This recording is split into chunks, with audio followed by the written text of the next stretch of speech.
తదుపరి మకర రాశి.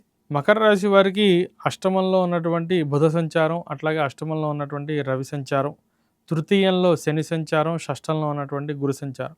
ఇక్కడ దైవానుకూలత కొంత తక్కువగా కనిపిస్తూ ఉన్నది. అయితే సంతాన మూలకంగా మటుకు మీకు కలిసి రావటం, మీకు ఇబ్బందికరంగా ఉన్నప్పటికీ సంతానం విద్యలో బాగా రాణించడం, ఆర్థికంగా వారు మంచి ఉన్నతి ప్రగతికి సాధించడం అనేది మీరు గమనించవచ్చు. ఉద్యోగంలో వారికి ప్రమోషన్స్ రావడం గానీ, శాలరీలో హైక్స్ రావడం గానీ, అది మీకు ఆనందాన్ని కలిగిస్తూ ఉంటుంది.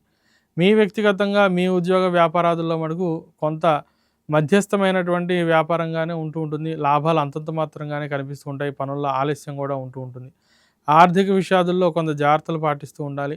అదేవిధంగా ఇక్కడ అష్టమంలో రవి సంచారం వల్ల ఆరోగ్య విషయంలో కూడా బహు జాగ్రత్తగా ఉంటూ ఉండాలి. ఆహార నియమం సరిగ్గా లేకపోవటం, ఏ సమయంలో పడితే ఆ సమయంలో ఆహారం తీసుకోవటం, శౌచం లేనటువంటి ఆహారాన్ని తీసుకోవటం వల్ల ఆరోగ్యం కొంత దెబ్బతినే అవకాశాలు కనిపిస్తూ ఉన్నాయి. రుణరోగ సంబంధ బాధలు కొంత తగ్గుతూ ఉంటాయి. ప్రభుత్వ సంబంధ కార్యాలలో మటుకు బాగా ఆలస్యం అనేది కనిపిస్తూ ఉంటుంది. దూరదేశాల్లో వెళ్ళి నివాసం చేయవలసి రావటం, అట్లాగే స్థానచలన ప్రయత్నాలు, పని నిమిత్తంగా కొంత డిప్యుటేషను, ట్రాన్స్ఫర్ మీద తాత్కాలికంగా వేరే ప్రాంతంలో పనిచేయవలసి రావడం అనేది గమనించవచ్చు. దానివల్ల కొంత శారీరక శ్రమ అనేది కలుగుతూ ఉంటుంది. కానీ ఉద్యోగంలో మటుకు మంచి పేరు అనేది సంపాదించుకుంటూ ఉంటారు. వారమంతా దైవానుకూలత కొరకు ఇష్టదైవ స్మరణ వల్ల మంచి సత్ఫలితాలు కలుగుతూ ఉంటాయి.